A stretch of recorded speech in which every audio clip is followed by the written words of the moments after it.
omuwaabi wa gavumenti akyaliwo nno bamuyita Kabatisi ali awo ali mu law firm gye bayita Kampala Associated Advocates. Kabasi n'agamba omulamuzi nti okunoonyereza kwonna kulaze nti abawaabirwa bano Francis Bwenje, Dr. David Lwanga, Dr. Andrew Kayira, Israel Mayengo tebalina kakwate konna ku kintu kyonna ekyakigamba nti bagendera okusuula gavumenti, n'olw'ensonga eyo bateebwe fembi ne batuta era ntufuluma ntugenda nga tujaguza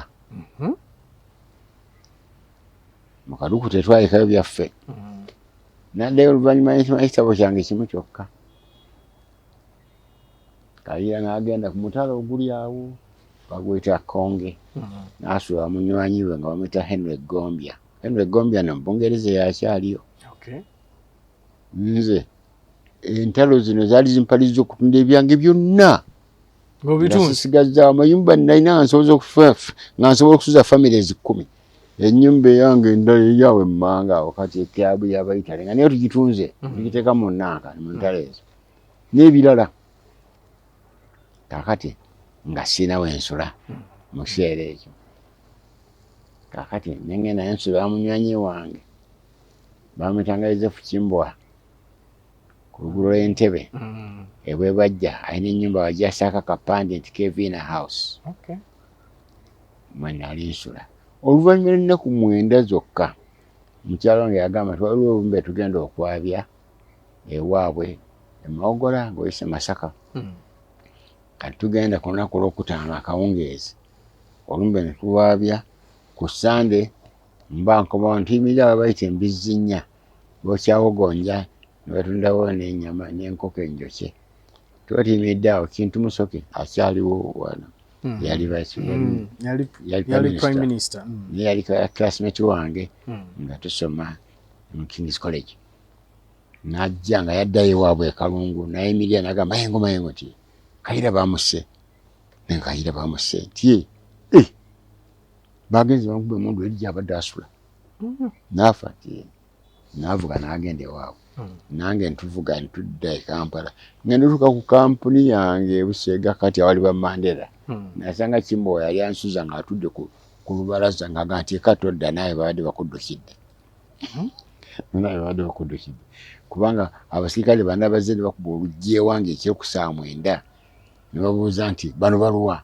Omusajja yali mu boys quarter n'abagamba nti baliwo bagenze kwa Byalumbe ne batambula bagenda kati Kimbwa n'agamba nti badde bakimyeyo ki nze sirimu ebyo byonna gwe badde baddukidde ekatodda era saddayo nengenda nekweka nemmala emyezi 3 nga nezise ni mukasenga kamu ewa munywanyi wange omu kakati Irwage kakati akabuuzo kagamba Kayira bwatyo nattibwa abantu bebagamba bataategerekeka okuva olwo ne batandika okuteebereza baba ne bamutta obaali bamutta ate nga kyefaananyiriza nti bali batutte mu kkomera nga Minister wa Internal Affairs ye Paulo Semwogerere twalinga ne mu New York ne Kayira kakati Paulo Semwogerere be baasaba ekitundu kya poliisi y'Ebungereza kye bayita Scotland Yard okujja okunoonyereza era nekinoonyereza nekiwandiika byekyalaba lipooti eyo neeterekwa era neesirikirwa.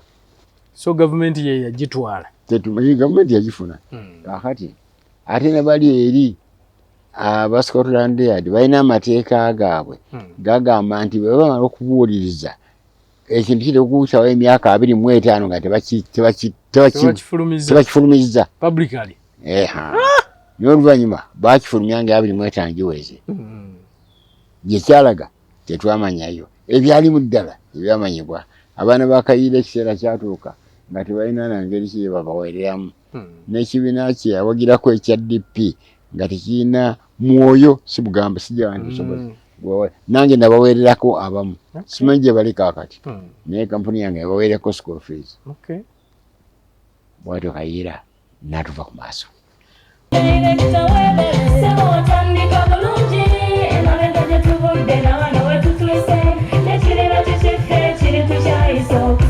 Bw'anoonya essomero erinaateekateeka omwana wo mu magezi n'okutya Mukama, Agape Christian Secondary School Ekyungu Mukono gy'oba omutwala. Ssomero lya one A-level eri abawala n'abalenzi era nga lisomesa arts ne sciences. Lyawandiisibwa Ministry y'ebyenjigiriza era nga lirina ne UNEB Center number. Science ne computer laboratory zijjudde ebikozesebwa era nga balina ebyemikono saako eby'obulimi n'obulunzi. Endabirira y'abaana nnungi n'ebyokwerinda biri gguluggulu. Anti-security cameras weeziri ku ssomero. Bafa ku bitone by'abaana okuyita mu kuyimba n'ebyemizannyo. Balina bursaries okuva mu America ne mu Bwakabaka bwa Buganda. Agape Christian Secondary School basanga Ekyungu Mukono okyamira ku Bank of Africa kilomita 1.5 ng'otuuse. Bakubire ku noti 771 214 592 oba noti 754 552 498. Agape Christian Secondary School, trust in divine providence. Nkyali n'owekitiibwa Israel Mayengo nga akanyomero kano njagala tuwayeemuko naye era ku nsonga z'ebyafaayo by'ensi yattu eno Uganda. Naye nga mu ekyo njagala twogereko ku musajja omu Bannayuganda gwe mumbuuze nnyo nga mugamba ani ayinza okutunyumiza ku musajja Andrew Lutakome Kayiira. Nga bangi bawulira buwulizi nti yali mu nsiko eyo naye ng'ebyafaayo bye bangi era babitankana, bangi era tebabimanyi. N'enfaayo yennyini nakati Bannayuganda tukyagitankana okutwaliza wamu. Nzijukira Scotland Yard kitundu kya poliisi ya Bungereza yaweebwa eddimu okunoonyereza ku nsonga eyo, naye era mpulira bangi bagamba alipoota tetugirabangako era teyayanjulwa okutwaliza wamu. So owekitiibwa Israel Mayengo gwendi naye era y'omu kwabo abayinza okubanga omukulu bamumanyi katuwayizeemu tuwulire. Nsanyusa okulaba owekitiibwa. Munnange nange nsanyusa okubasisinkana. Nsanyusa okuwulira ng'ogamba nti abantu basinga kumanya Kayiira ng'eyali mu nsiko. Mu nsiko si gye yazaalirwa. Kituufu. Kayiira yali mu era ffe kasita oyogera ku lutalo olwaleeta gavumenti eno mu bukulembeze erinnya Kayiira nga nalyo liwulikika. Nze nti yagadde kumugamba nti nze namumanya ntya. Gwe ki ky'omumanyiiko? Okusooka twali ffenna nga tukyali bavubuka nga tusoma mu America mu ssaza ly'e New York. Kayiira nga yasomera mu university eri mu katundu akamambuka ga state ssaza ly'e New York. Nze nga ndi mu university eri mu kibuga wakati eky'e New York. Naye nga Bannayuganda bwe twali nga abatono mu kiseera ekyo njogera mu myaka okuva mu mwaka ogw'enkaaga mu ogumu awo okutuuka nga mu gw'ensanvu. Nga ffenna tuli bavubuka tuli okukuŋŋaana ne tujaguza. Twajaguza ameefuga ga Uganda agatusanga mu America. Kakati Kayiira ng'ava mu Buffalo, kibuga kye bakiyita Buffalo mu New York, nga gye yali asoma n'atuuka ne ku diguli eyokusatu ey'obwa dokita mu criminology. Obuzzi bw'emisango. Kakati awo ffenna twalwawo okudda mu Uganda. Waliwo ekibiina awo ekyayitibwanga East African Students Union mu America nga kigatta abayizi bonna abava Kenya, Tanzania ne Uganda. Nga ffenna tuli mu kibiina kimu. Kati nno buli nsi erinayo kyayo. Buli nsi erinayo kyayo. Ate ekya Uganda era nakyo kirimu ebitundu bibiri. Si kyekyo kyennyini kye wakulirako. Ekyo ekiri ekya East African Students Union era naye president wakyo bannondako okubeera president wakyo emirundi ebiri. Naye ffenna waliwo ekiseera nga tutya n'okudda wano kubanga singa tukomyewo gavumenti yaliwo mu kiseera ekyo ng'eyinza okuteeka mu kaduukulu kuba bye twagiwandikako nga si bye biraga nti yali nnungi nnyo. Kaakati Kayiira ne tubeera naye bwe tutyo. Olutalo olw'okulwanyisa Amini bwe lutandika, Kayiira nga talina bw'atalwenyigiramu. Mu bibiina ebyali birwanyisa Idi Amin, Kayiira ne banne baatandikako ekimu mu kibuga ky'e New York. ekibiina ekyo kiyitibwanga Uganda Freedom Union. UFN. UFU. UFU. Uganda Freedom Union. Okay. Oluvannyuma kyafuuka Uganda Freedom Movement, Uganda Freedom Movement, UFM. Ne UFU kyo kyali mu Amerika. Okay. Kayiira nga yakikulira. Naye si ye yakikulira okusooka. Twogera ku biseera nga Amin ye president. Kyali kikulirwa President Binaisa. Okay. Kayiira n'asala amagezi n'ajjako Binaisa. Entebe n'agyeddiza. Nkiwulira. Kati bwe tugendera okutuuka mu lukiiko olwagoba wano Idi Amin, lukiiko olwatuula e Tanzania mu kibuga Moshi. Ekibiina ekyo Uganda Freedom Union nakyo kyali kiteekwa okubaayo n'ababaka basatu. Kakati baali basazeewo nga nange nno sinnatuuka kubanga natuukako kikeerezere kikobanga na mutaano mu lukiiko olwo. Nze nali nkiikirira ekibiina, nze mwe nali nze omu ku bannannyini kikigunjaawo ekyayitibwanga Uganda Nationalist Organization. Kyetwagambanga nti ekitebe kyakyo kiri mu Kampala newankubadde ddaada ofiisi yange Nairobi kyekyali ekitebe kyayo. Namugamba kiri Kampala. Kiri Kampala. Naye nga Nairobi. Nga Nairobi mutuufu gye kiri. Kaakati ekya Kayiira ekyayitibwanga Uganda Freedom Union nakyo kyali kiteekwa okukiikirirwa. Abaasookayo baasalawo buli kibiina kikiikirirwe abantu basatu mu lukiiko olwo. Olw'Emoshi. Okuba bagamba nti ebibiina biri 22 abakiise bandibadde 66. Sinaba kumanya lwaki baali 3. Ekitegeeza nti ate nga bamu abasatu bonna bajjanga. Ekitundutundu kirambe tekyajja. Waliwo engeri y'embalaawo gye saategeera bulungi. Naye olukiiko luno lwali lugendereddwamu kuteesa bwe mujjako Amin. Egyo kyennyini naye kuteesa kwennyini kwali kugendererwa ebintu bibiri. Okusooka ekyali kigendererwa ekisooka kwe kudira ebibiina 22 bigatte kifuuke kimu kirwanyisa Amin. Ekyokubiri ng'ekibiina ekyo tuteekwa okukirondera omukulembeze, ng'omukulembeze we tunaamala okuwangula Amin yajja okufuuka president. Ebyo ebiri ebikulu ebyali bigendererwa olukiiko lw'Emoshi. Twabituukako byombi. Kaakati ekibiina kya Uganda Freedom Union kyakiikirirwa Kayiira. N'olala otuno Dokita ali gwe nayogeddeko ku ntandikwa n'owokusatu gwe neerabidde. Kaakati omuntu omukulu ennyo mu kibiina ekyo Godfrey Binaisa eyaliko ne president wa Uganda yatuuka ku lukiiko bwe lunaatuula nga omulyango geeti eringanga ku luguudo we mwakyamidde. Nze we natuukira okujja ku lukiiko lw'Emoshi twajja ne bannange basatu nga tuli 4. Twasanga Binaisa ayimiridde ku mulyango awo anywa akataaba.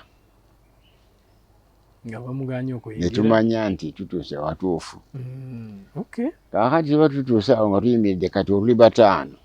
Ng'omusika ava engulu ng'ajja abuuza nti amannya gammwe. Nga twogera amannya gaffe ng'agawandiika ng'ayambuka olukiiko gye lutudde ng'adda ng'aboggola ali eri ng'abasirikale batera okwogera. Ndowooza abatayogera bulungi. Ng'abuuza Mayengo yalwa. Wanze yenze. Jangu. Nange nga tugenda. Abalamuddeyo mu woteeri. Ne Binaisa. Kakati omusajja bwe yatwala amannya engulu eri. N'agamba nti kubalinze abajja mu lukiiko kuliko ne Binaisa. Kakati oli Kayiira eyali awambye entebe ya Binaisa nga tayinza agamba ne Binaisa ajja ne yaatuule. Kyeyava agamba nti abavudde New York tumala mu kibiina kibiina twakiikiriddwa ddala n'ekyo Binaisa tajja. Eyo nsonga lwaki Binaisa mu lukiiko teyatuulamu. Teyalabikako. Kaakati ono already yali yatudde dda nga mu lukiiko mwali. Binaisa yali yatudde dda gundi Kayiira yali yatudde dda. Ate si kyokka baŋŋamba ye yakakasanga nti onajje ono tajja, onajje ono tajja, verification. Kaakati bw'atyo Ne Mzee Museveni yaliyo. Mzee Museveni yaliyo mu Kikole Moshi. Yakiikirirwa. Oba yali talina kibiina. Yakiikirirwa. Ekibiina kye Afro-NASA kyaliyo. Kakati bwatyo Binayisa nze bwe twavaayo mu lukiiko olunaku olusoose nezeeyo namusanga atudde mu woteeri mu ddiiro ne muga nti mukulu nga tewazze mu lukiiko naga nti omwana nzigalidde ebweru omwana yekayiira era olaba lwaki pulezidenti Binayisa olwafuuka pulezidenti Kayiira gwe yasooka okugoba kubanga ye yafuukira pulezidenti yasanga Kayiira minisita owa state owa internal affairs nga yaddirira Paulo Muwanga kakati Binayisa nga afuuse president alonda baminisita abazzeemu oyo n'amuleka ebbali nkuyita kumugoba yali yeesasuza yali mutuufu mu ngeri emu obwenda kubanga tiyandimisaga nti tuteese ffenna nga naye yamugoba ku ntebe kati Kayiira bw'atyo nga ali awo naye nga ekibiina kye UFU n'olwekyo kyalimu mu kulwanyisa Idi Amin. Kakati Idi Amin nga amaze okugenda nga wazzeewo n'abakulembeze abalala olwo omulimu gw'ebibiina biri gwali gweddewo kubanga omulimu ekyali kigendererwa kyaffe mu bibiina ebyo kyali kujja wano Idi Amin tuzzeewo abalala. Olwo mwafumbinga kibiina ki? Wano twali tutuuka e Moshi ebibiina abiri mu ebibiri byakola ekibiina nga kiyitibwa Uganda National Liberation Front UNLF era nga kikulirwa Professor Lule era bwe twawangula Idi Amin n'adduka wano yali no life president naye bwe yadduka nga atya nsikulwa nga bamutta ng'ate ayagala osigala nga life president n'adduka bwe yadduka president waffe gwe twalonda abatono ennyo 29 Lule n'alayizibwa kuba president. Ekyomukisa omubi yamalako ennaku 67 ku lunaku lw'68 ate bannaffe 16 ne bakuba akalulu nti aveeko era n'avaako ate bwe bagenda oyo n'agenda naffe nze saaliko sibaako minisita mu gavumenti za bannange bonna teriyo yali alowoozeza nti osanga omulimu nandisobodde ogukola ng'ate walinga close nnyo nalinga close nnyo era nga banna mikwano gyange naye batera nnyo okwagala okulonda ababawakanya nze saabawakanyanga si ekyo kyokka nalinganga sikindatakisa kunoonya mirimu akasente kaaliwo si kasente kaaliwo twali bakozi nga tulina kampuni ng'era ekola n'abakozi bange 225 nga bali mu kampuni zange nga tuli bulungi ddala kaakati Kayiira bw'atyo nga Amini amaze okugenda ne Lule amaze okugenda ne tutandika nga naye waali wano njjukira nti ku olwo yadduka n'addayo mu Amerika bw'addayo mu Amerika ne bamugamba nti obadde minisita nti mbadde minisita namugamba nti wakusasula ssente mmeka n'agamba nti bweyogere ssente banne okwewuunya ne beewuunya ne bagamba nti ezo nze sizikolera ne bagamba nti ojja kukola sabbiiti emu yokka ye no nga bebagamba mwaka ze bali bamuwa omwaka nga minisita nga banne bali bagamba nti ne bwe gwandibadde kukola wiiki emu nga n'ennyumba bagisasulidde ne tikiti ezigenda ku sinema tebazikolera naye ze baamuwanga minisita ekyo kinjukiriza mu mwaka ogw'7 awo wali omunafu era omusajja omugezi bamwetanga Lule Lwantanda yali asomedde mu University y'omu America gye bayita MIT Massachusetts Institute of Technology esingira ddala mu technology eyiye ebintu bino nebigenda ku mwezi mweyasomera n'afuna diguli ng'alimu amagezi mangi n'adda mu University mu New York n'asomesa subject gye bayita thermodynamics ndikira minisita yajja n'akyala natudde ffenna baatu abuuze gwokola ki sebo nze nkola kino nsoma ne kino gwokola ki bwe mbugamba nti sebo nze nsomesa mu university wano nawe nsomesa ki nsomesa thermodynamics minisita n'abuuza kyekyo minisita of foreign affairs sajja mukalu ddala nga talina kugamba nti sikitegeera kyekitegeera wakisikibuuza kati munnange bw'atyo n'amugamba nti gwe jangu tukwetaaga jangu osomese jangu njakuwa omulimu nga wakatuuka bwe yagenda okutuuka wano ne bamuwa omulimu yagenda asomesa ekyambogo mu yunivasite y'ekyambogo bwe yatuuka eyo ne bamugamba gwe tubali twetagira ddala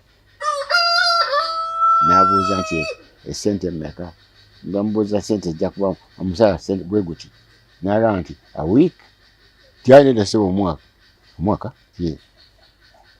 yerasoboza nti bamuwadde omusaala gwabwe gusande emu gona musasulanga buli week bamugamba nti gwe gw'omwaka n'akyewuunya n'agamba nti sinza kukola kyenza kukola ekyo mukisa omulungi mu kiseera ekyo East African Railways yali ekyaliwo ne bamulonda okukulira garagi eddabiza ennyini za train zonna eza East Africa yonna n'abeereyo nga yakulira locomotive unit eyo okutuusa East African Community lyagwa n'abula ekyokukola era we yafiira nengati nga tufiirwa nenjukira n'omulala gwe twasomanga naye bamuyitanga Fred Mwebe yakolanga mu New York mu America kumpi ne New York yakolera company nga bayita Cartwright yayiiya amagu g'ennyonyi ennene 747 agalanding ago naye kwekyo naye yakikolako ekyo yagenda okudda wano nga teriyo kintu kyonna kyayinza kwekokola era oyo naye yatuuka okufa ng'ali yanywa omwenge talina mulimu akati nengera amagezi ago gonna nga tibayinza kugamba nti bamuteeke mu university asomesa akatundu kano oba akatundu kali bwatyo ne bwekirebwa ekanzireyo Kayiira kakati Kayiira nga bwetyo tyo adduka ng'addayo adde eno bamuwa okusomesa okugenda okudda ng'ate olwo olutalo lutandise lwakulwanyisa Obote olwo n'agonjaawo ekibiina ekitayitibwanga Uganda Freedom Union nga kiyitibwa UFM Uganda Freedom Movement nga bakirimu bangi era mu lukiiko olwatuula e Nairobi ng'Obote yakadda kuba president omulundi ogwokubiri nga tugamba nti tetukkirizaganya naye nga ne munange President Museveni akulidde oludda olumu kubanga olwo mu kiseera ekyo ekibiina kya UPM kyali kitandise nga yakikulira nange naliko vice we ku ntandikwa yaakyo atinaba kukyusa kugamba nti okusendasenda binaayisa nze kanve ku vice president kuba vice president ye addewo abeere vice president nze nfuuke minisita waakyo owa foreign affairs ekyo enkyuka eyo twagikola luvannyuma nakyewuunya nnyo munywanyi wange ekirunda kiva ejjinja bwe yawandika ekitabo ng'ate ye nnyini ya proposinga nti nze mbeere vice president ne banonda nange ne proposinga nti abeere treasurer wa UPM ne tumulonda bwe yawandika ekitabo ekyo yabijjukira yawandiika birala yabiteekamu nenga nti oba yali akuze ate kuba yali akuze yabisaamu naye yo si yekka kubanga ne mukwano gwange ali emmanga wano Matayo Matthew Bikikaire bwe yawandika ekitabo kye emyaka 7 ng'omujuliti 70 years a witness yeerabira okugamba nti akakiiko ke twakola okutandika akaali kakiikirira ekibiina ky'NRM mu Nairobi akasookera dda twakaliko abantu 9 ffekka yamenya abalala nze teyanteekako abamu abawanuuza ne bagamba nti omanyi baagala nnyo abantu abo okulaga nti abaava mu West bokka be balwaniranga enkyukakyuka ekibo kiri bwe kifaanana kubanga kiraba nga twatulanga mu ddiiro ewange okumala ebbanga eryenkanidde awo nga tuli bantu 9 ffekka nga Matthew Kikaire chairman nga Samu Njuba ye secretary Njuba no mugenzi nga bamemba bakakiiko Dr. Sulaiman Kigundu oyo naye mugenzi Professor Lule naye mugenzi Dr. Bakulu Mpaji Wamala nga naye mugenzi Professor Kanyerezi naye mugenzi Dr. Hakana Rugunda oyo waali ne owekiibwa Amama Mbabazi naye waali naawe nange mwenda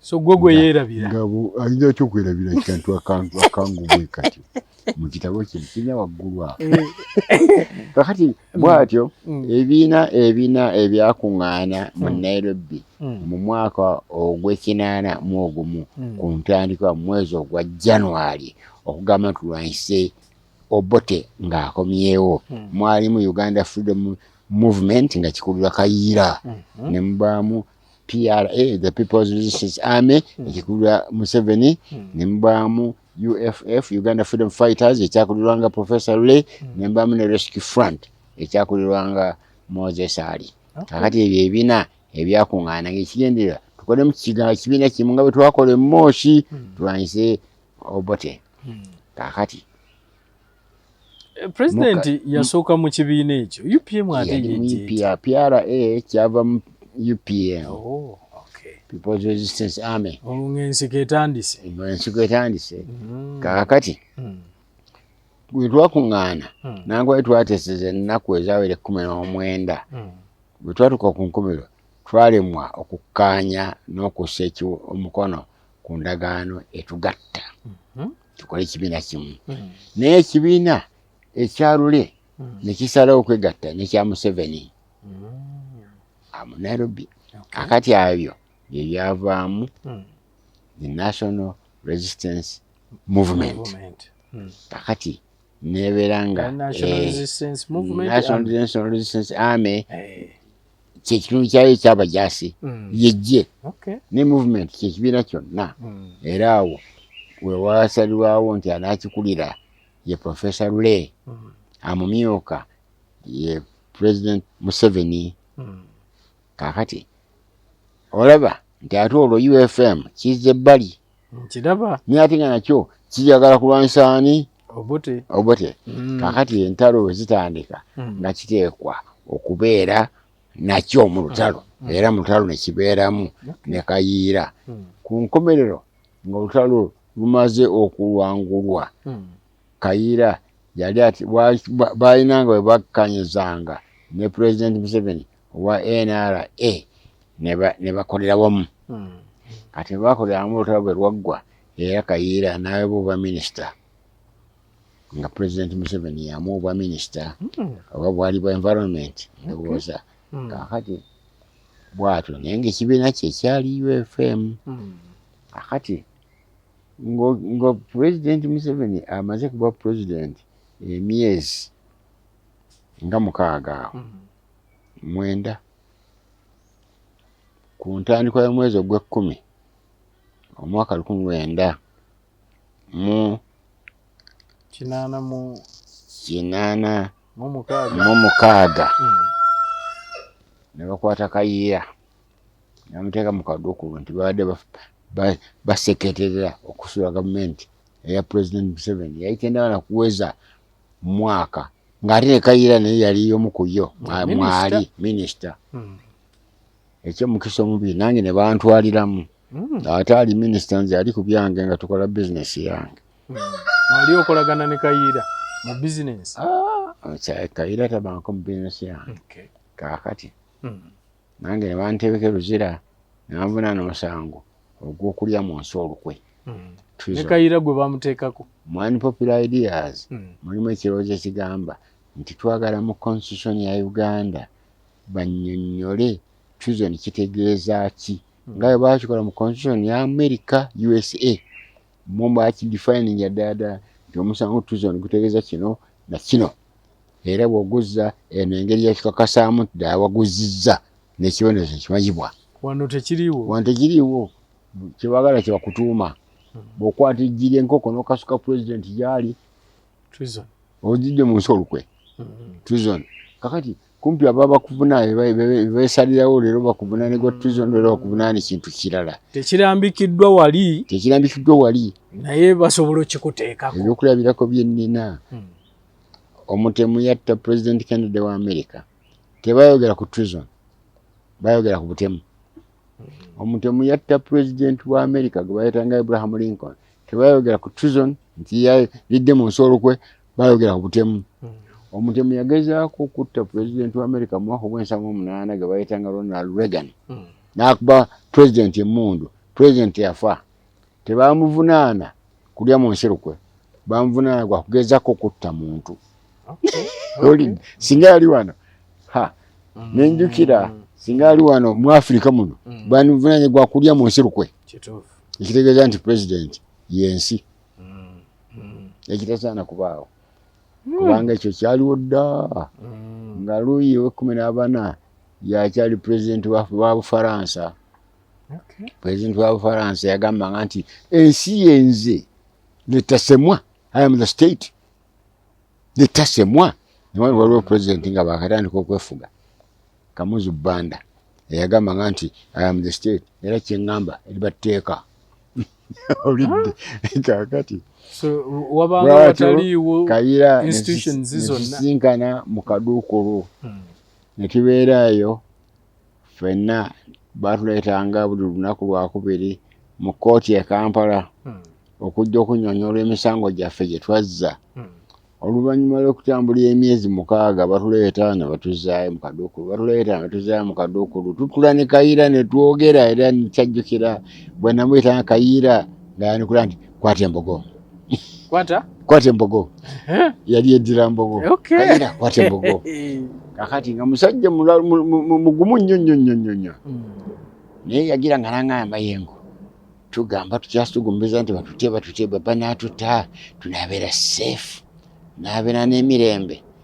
nange nemuga Kayira yali simanyaako nti wali mukiikizibwa otyo tunaaba n'emirembe olwali olwo nga tuzze mu kkooti eyo Buganda ku Buganda Road awo nga wakayisa ku poliisi omuwaabi wa gavumenti akyaliwo nno bamuyita Kabatisi ali awo ali mu law firm gye bayita Kampala Associated Advocates Kabasi n'agamba omulamuzi nti okunoonyeza kwonna kulaze nti abawaabirwa bano Francis Bwenje, Dr. David Lwanga, Dr. Andrew Kayira, Israeli Mayengo, tebalina kakwate konna ku kintu kyonna ekyakigamba nti bagendera okusuula gavumenti n'olw'ensonga eyo bateebwe fembi ne batuta era ntufuluma ntugenda nga tujaguza mu Kaduuku tetwalekayo byaffe naddayo oluvannyuma ekitabo kyange kimu kyokka Kayira n'agenda ku mutalo oguli awo baguyita Konge n'asuula munywanyi we nga bamuyita Henry Gombya no Bungereza yakyaliyo nze entalo zino zaali zimpaliza okutunda ebyange byonna ngasisigazza amayumba nalina nga nsobola okusuza families 10 ennyumba eyange endala eyawe emmanga awo kati ekyabu yabayitale nga naye tugitunze tugiteeka mu nnanka mu ntalo ezo n'ebirala kakati nga sinawo ensula mu kiseera ekyo kakati nengenda ensula munywanyi wange bamuyitanga Joseph Kimbwa ku luguudo lw'Entebbe ebwe bajja alina ennyumba wajasaaka kapande nti Kevina House mwe nali nsula oluvannyuma lw'ennaku 9 zokka mukyalo wange yagamba nti waliwo obumbe tugenda okwabya ewaabwe Emawogola ng'oyise Masaka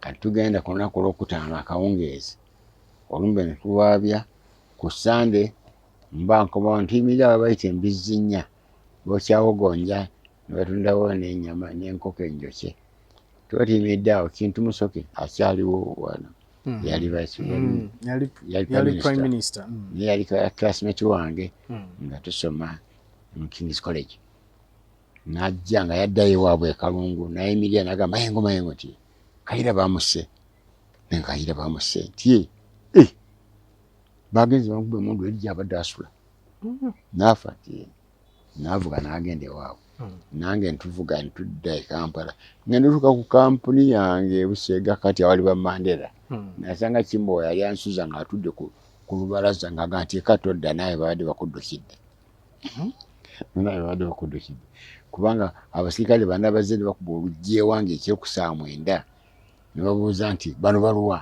omusajja yali mu boys quarter n'abagamba nti baliwo bagenze kwa Byalumbe ne batambula bagenda kati Kimbo anagamba nti babadde bakimyeyo ki nze sirimu ebyo byonna gwe babadde baddukidde ekatodda era saddayo nengenda nekweka nemmala emyezi 3 nga nezise ni mukasenga kamu ewa munywanyi wange omu kakati iriwage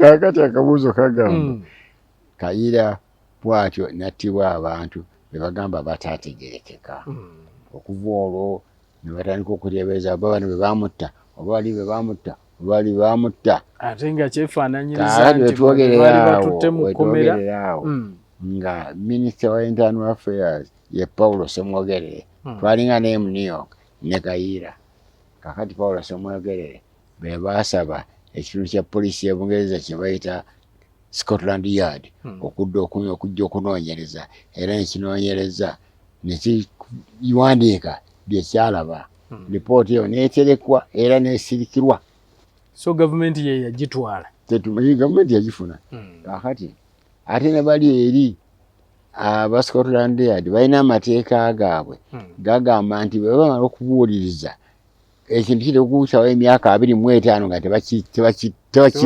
tebakifulumiza publicly n'oluvannyuma bakifulumya nga 25 giweze gyekyalaga tetwamanyayo ebyalimu ddala ebyamanyibwa abaana ba Kayira ekiseera kyatuuka nga tebalina nangeri ki babaweereramu n'ekibiina kye yawagirako ekya DP nga tekirina mwoyo si bugamba sijja ntibusobozi nange nabaweererako abamu simanyi gye bali kaakati naye kampuni yange yabaweererako school fees bwatyo Kayira n'atuva ku maaso katono nnyo nga tumuvaako mu kkomera eno nga munyumya biki byojjukira byakunyumizaako yanyumizaako nga byali bya bika bingi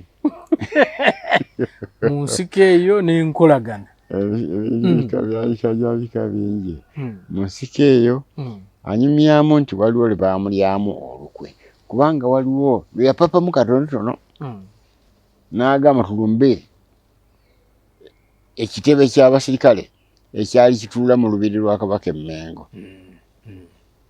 ndowooza oba bakkanya ne President Museveni nti bagende sijjukira bulungi naye Kayira ye n'agenda era ne bakuba abaali mu lubiri awo naye yabamusinza amaanyi n'addukayo banne abamu baabatta weewaawo naye ye n'asimattuka so agamba baamulyamu olukwe bali banne yalinganga agamba nti baali bakkirizaganyiza nabo bajja kugirawo era singa bajjirawo byandibadde byanjawulo naye ekirabika nti bo tebajjirawo bwatyo ye n'agamba nti baamulyamu olukwe tagambangako nti ye yasooka owamba Kampala kuba mpulira abamu bye boogera anti balinanga ebitundu baga nti gwe banga olinga gwokutta ekitundu kino ababe be baali bakutta ekitundu ekimu bakwatako ekitundu ekimu ekya Kampala so ye Kayira Kayira byomumanyiiko anderea bwatyo bemumanyiiko bwatyo netumufiirwa wabona naawe baba kusangaye ku Entebbe Road nti baali baddukidde nze bayinza okuba baali beetaaga nga bwe mwava eruzira sibaidde ddala bulungi oba ekigaali ky'endirwa kyabwe kyali kirala kubanga ye munange Simbwa yagamba baffe baali bakimyeyo ki era baleka kubanga babadde bakimyeyo ggwe kakati bwentyo nensimattuka nakinyumizaako ku munnange Lugonda aga no tikisoboka ye bannaffe kasooka tuva katuvaayo bannange badde bulungi nnyo abo bonna kuyo gumwera guliko namenye ogwakola akakiiko akayitibwanga NRM External Committee abaaliko omwenda tusigaddewo bana bataano baafa Dr. Bakuli Mpaji Wamala yafa, Professor Kanyerezi yafa, Professor Lule yafa, Samu Njuba yafa, ne Dr. Sulaiman Kigundu nafa. Akubaganda nsigaddeko nzekka bannafa basatu, Lukikaire waali, Ruhakana Rugunda waali, ne Amama Mbabazi webali. Era nteko okugamba nti bali bubi nnyo. Gwe Muganda akyaliwo ku kagurupu ako. Ekyewuunyisa nti era gwe atafunangako kifo kyonna. Kifunako gavumenti kuba bonna bw'oyogera babadde mu gafo aganene. Era gafo ago agasava. Kirowooza nti omuntu akyayinza okugamba nti bannange balugunda balina kye batoma. Kubanga mutabani wange omu ye dokita akulira essamba ya Dr. Rugunda bategeragana bulungi era ngamba nti bakola bulungi nnyo. Bakola ente n'ennyumba awo yasulanga awo neetegereza nange buli yasulanga ku muliraano wano naye okutuusa yava ku Prime Minister nga tetwogeddeeko nti muliraano ali wano ntambula bigere kutuuka waawo kumpi nnyo ddala kagudo kali quarter ya kilometer kuva wano.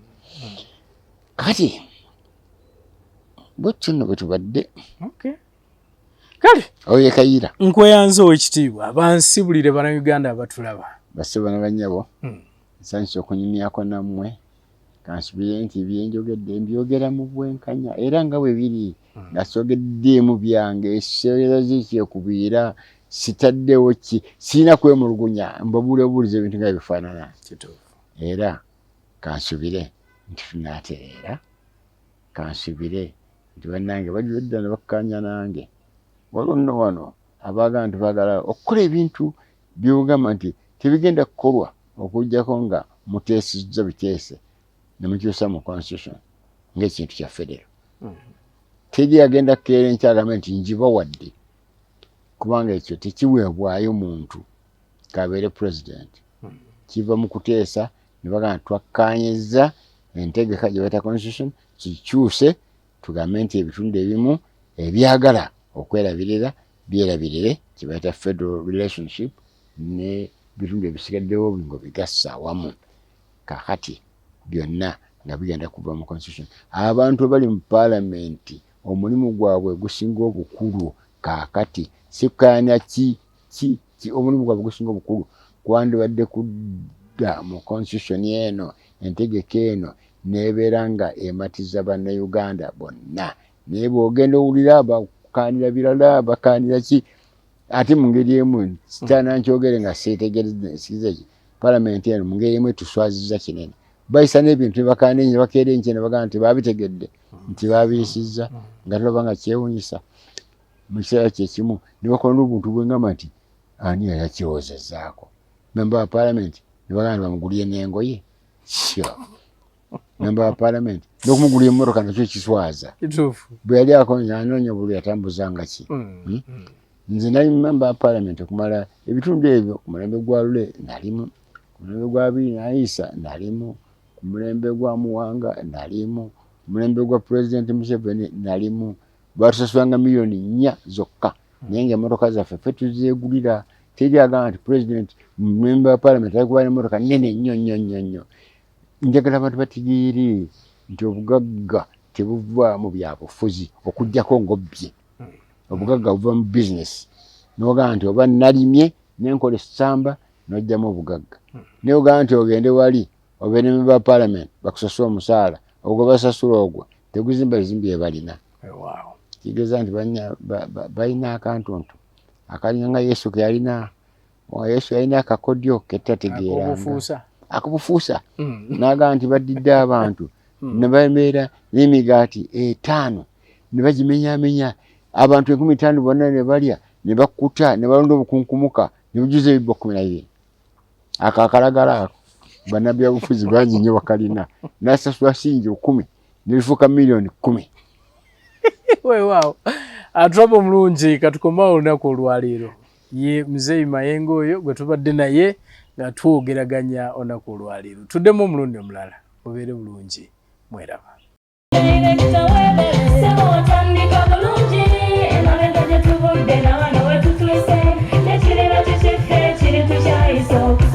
Bw'anoonya essomero erinaateekateeka omwana wo mu magezi n'okutya Mukama, Agape Christian Secondary School Ekyungu Mukono gy'oba omutwala. Ssomero lya one A-level eri abawala n'abalenzi era nga lisomesa arts ne sciences. Lyawandiisibwa Ministry y'ebyenjigiriza era nga lirina ne UNEB Center number. Science ne computer laboratory zijjudde ebikozesebwa era nga balina ebyemikono saako eby'obulimi n'obulunzi. Endabirira y'abaana nnungi n'ebyokwerinda biri gguluggulu. Anti-security cameras weeziri ku ssomero. Bafa ku bitone by'abaana okuyita mu kuyimba n'ebyemizannyo. Balina bursaries okuva mu America ne mu Bwakabaka bwa Buganda. Agape Christian Secondary School basange Ekyungu Mukono okyamira ku Bank of Africa kilomita 1.5 ng'otuuse. Bakubire ku noti 771 214 592 oba noti 754 552 498. Agape Christian Secondary School, trust in divine providence. Agape Christian School, that school.